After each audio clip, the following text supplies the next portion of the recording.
Untuk sambutan ketiga akan disampaikan oleh General Manager Divisi Pendidikan dan Pondok Pesantren Haji Ghazali LC.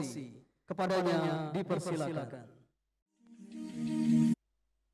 Alhamdulillahilladzi alafa baina qulubina fa asbahna bi ni'matihi ikhwana.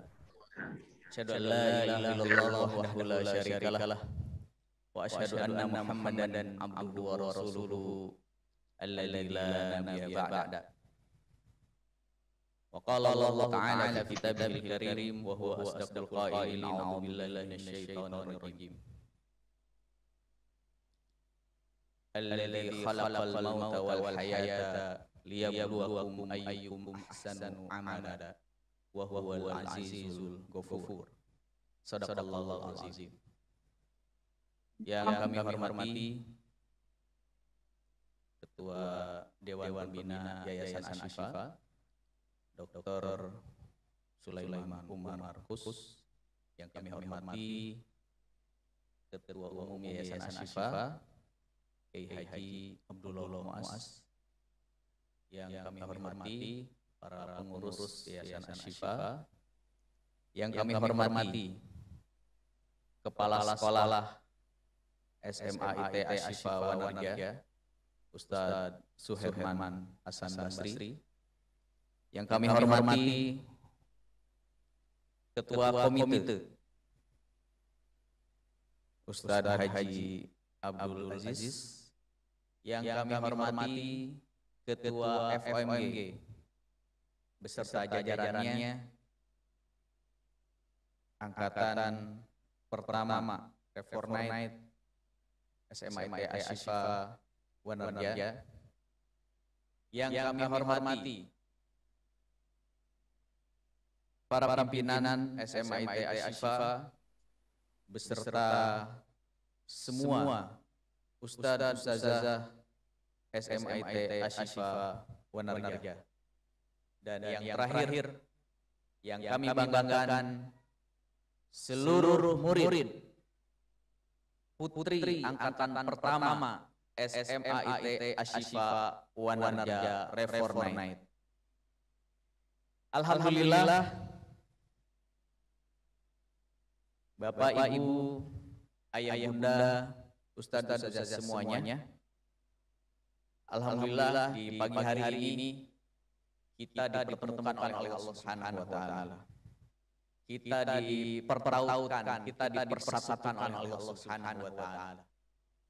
Sebagaimana doa-doa Robitoh yang ini menjadi sebuah kebiasaan ataupun sudah menjadi karakter di kalangan sivitas akademika Ashifa.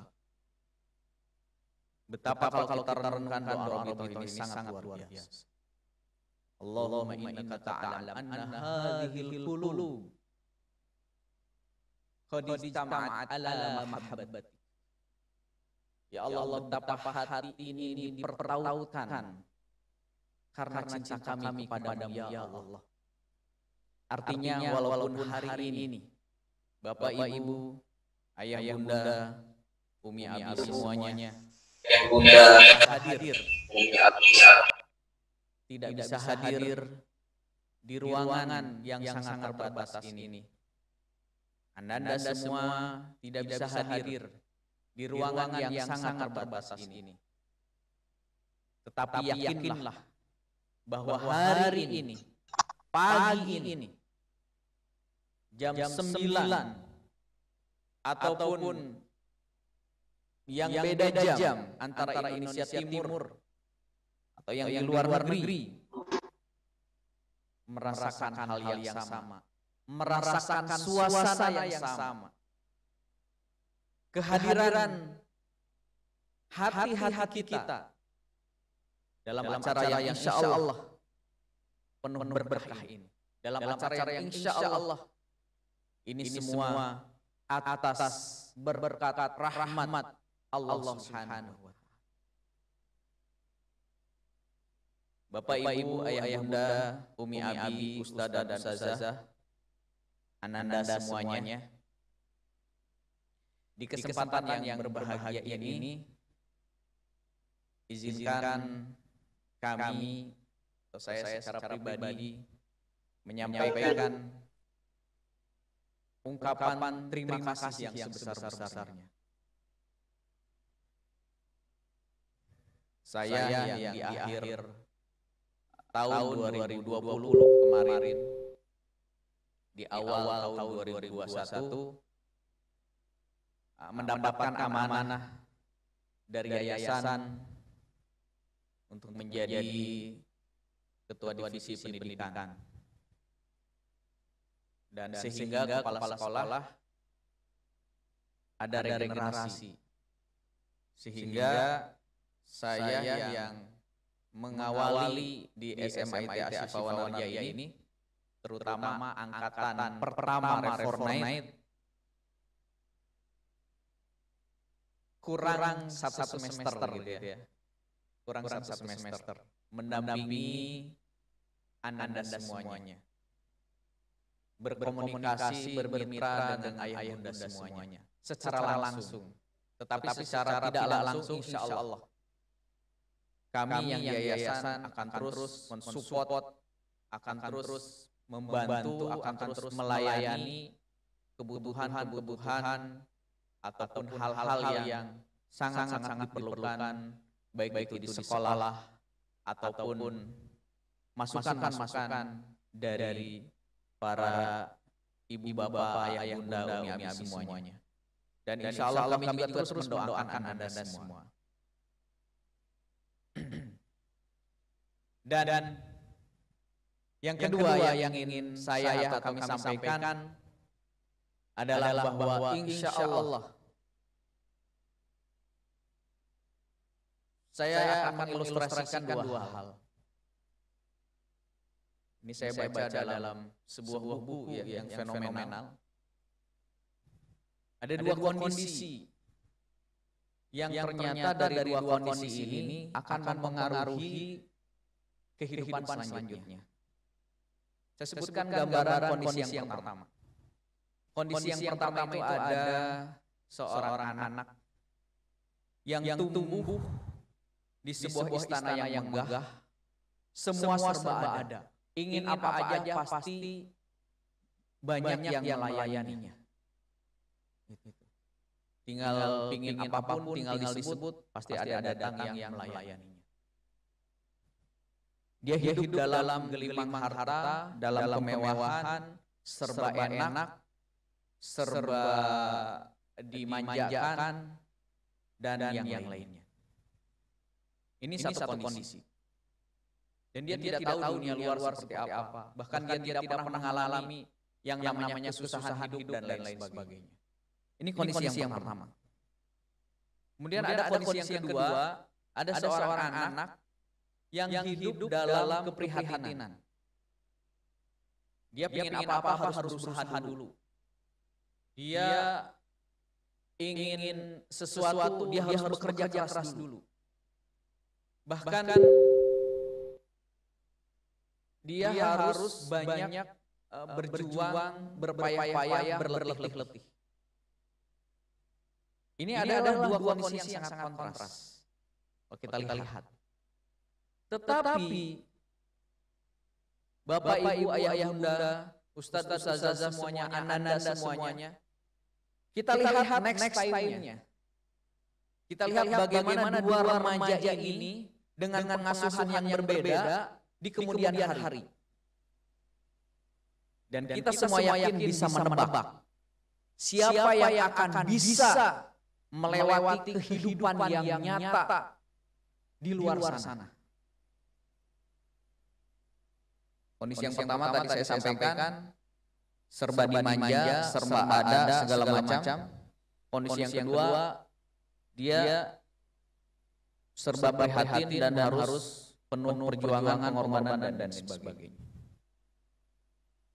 Dan berdasarkan pengalaman saya pribadi, itu sangat berdampak terhadap kehidupan selanjutnya. Dan saya yakin apa yang Anda semua rasakan selama kurang lebih 3 tahun di Asyifa, tentu saja bukan sebagaimana kondisi yang pertama. Di dalam istana serba ada, serba mewah, serba mudah dan lain sebagainya. Tidak. Tetapi justru yang Ananda rasakan adalah yang kedua. Bangun sebelum subuh sudah dibangunkan. Setengah 4. Kemudian sudah disuruh ke masjid. Tahajud. Sholat subuh. Setelah itu pembelajaran tahfiz. Ya kan? Kemudian makan juga seadanya yang ada disediakan di dapur. Kemudian masuk ke kelas. Kemudian siangnya ada kegiatan lagi. Sorenya tahfiz lagi. Malamnya ada kegiatan lagi sampai menjelang tidur. Dan terus seperti itu. Ada targetan dan lain sebagainya. Pasti oleh sebagian orang mengatakan, gak enak banget ya. Semua serba diatur dan lain sebagainya. Semua serba ada target. Kapan happy-happynya, kapan bersenang-senangnya, kapan yang lain-lain. Tetapi yakinlah Ananda semua, dengan kondisi yang seperti itu, justru Ananda akan kuat. Justru Ananda akan survive dalam menghadapi kehidupan yang nyata. Sekarang ini simulasi sebenarnya. Kehidupan yang nyatanya belum. Ya, kehidupan nyata itu setelah sekarang lulus dari SSN. Harapannya sudah mulai bisa lebih mandiri. Bagaimana? Saya masih ingat, saya dulu ketika lulus SMA, saya sampaikan saja di sini. Saya ingin kuliah ke luar negeri saat itu. Tapi melihat kondisi orang tua juga tidak mampu. Tidak mampu untuk membiayai kuliah saya. Tapi keinginan saya itu terus ada dalam semangat azam cita-cita saya saat itu. Itu spesial momen bagi saya dan sampai sekarang saya tidak pernah lupa. Akhirnya orang tua tidak bisa membantu. Silahkan, ya kalau diterjemahkan karena orang Sunda ya diterjemahkan aja ke dalam bahasa Indonesia. Silahkan kalau mau kuliah, tetapi biaya sendiri. Silahkan berusaha sendiri. Akhirnya saya ikut ke paman yang ada di Bekasi Barat. Saya bolak-balik saat itu Bekasi Barat, Jakarta Timur. Saya selama 2 tahun. Saya berusaha, pernah saya daftar ke Libya, tahun pertama nggak diterima. Tapi saya tidak patah semangat. Saat itu saya daftar lagi tahun kedua, alhamdulillah diterima di Libya saat itu. Tapi keinginan saya untuk sekolah ke luar negeri tetap itu semangatnya tetap tidak padam. Sampai akhirnya di Libya baru semester 3 saat itu ada informasi tes ke luar negeri, saya ikut dan alhamdulillah saya diterima. Artinya apa? Dari keinginan kita sendirilah yang membuat kita itu survive dengan situasi dan kondisi apa. Sekarang misalnya, kita tidak akan terpaku dengan kondisi pandemi COVID-19 yang entah sampai kapan selesai enggak tahu. Tetapi cita-cita kita, keinginan kita, kemudian kita ingin terus lebih baik lagi, itu jangan sampai padam. Jangan sampai padam. Tetap kita bisa melakukan. Contohnya wisuda sekarang. Walaupun kemarin dipulangkan lebih awal, itu bukan halangan bagi kita. Kita tetap bisa melaksanakan wisuda seperti ini dengan situasi dan kondisi yang ada. Disesuaikan. Makanya tadi di dalam surat Al-Mulk insya Allah sudah hafal semua ya. Ayat yang kedua itu. Bahwa di antara ujian-ujian yang kita hadapi, ujian-ujian kehidupan yang kita hadapi ini untuk apa? Liyabluwakum ayyukum ahsanu amala. Apa yang dimaksud dengan ahsanu amala di situ? Ahsanu amala di situ adalah dengan situasi ujian-ujian yang kita hadapi tadi, dengan gemblengan-gemblengan yang kita dapatkan selama ini, dengan tempaan-tempaan yang selama ini kita jalani bersama, itu tujuannya adalah ahsanu amala. Supaya kita bisa lebih baik lagi. Supaya kita bisa berinovasi, berkreativitas dalam kondisi situasi apapun. Jadi justru ujian yang kita hadapi itu sesungguhnya untuk menaikkan kelas kita. Sekolah kan ketika kelas 1 atau kelas 11, kelas 10, ketika mau naik ke kelas 11 kan ada ujian-ujian yang harus dilalui. Sama. Sekarang sudah selesai di SMA. Apakah sudah selesai ujian itu? Tidak. Akan ada ujian yang levelnya lebih tinggi lagi, sehingga kita akan naik ke level yang lebih tinggi lagi. Apakah sudah sampai di situ cukup? Tidak. Akan ada datang lagi ujian yang lebih dahsyat lagi ketika kita berhasil menghadapinya, berhasil menyelesaikan ujian tersebut, kita akan mendapatkan ujian yang lebih tinggi. Sampai kapan? Sampai meninggal dunia. Itulah cara Allah Subhanahu wa taala membina kita supaya kita semakin hari semakin bertambah usia kita, semakin lebih baik lagi, semakin lebih baik lagi dan semakin lebih baik lagi. Dan yang